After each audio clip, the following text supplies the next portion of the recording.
How to add Temu referral code. Hello everyone, welcome back to our channel, and in this video I'm going to show you how you will be able to add Temu referral code. So in order to add Temu referral code, all you have to do is just simply click on the profile section from the top right corner of your mobile screen and simply go to the your profile section. And over here you have to see the product that you have purchased in the past, and in order to add the referral code, just simply go to your cart section, and over here just simply click on the checkout section.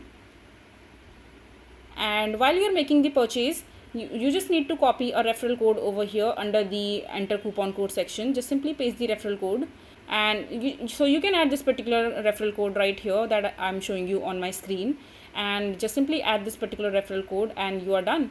And after that, just simply click on apply and enter your shipping address details, your payment method option, and just submit your order and place this particular order while using this particular referral code right here.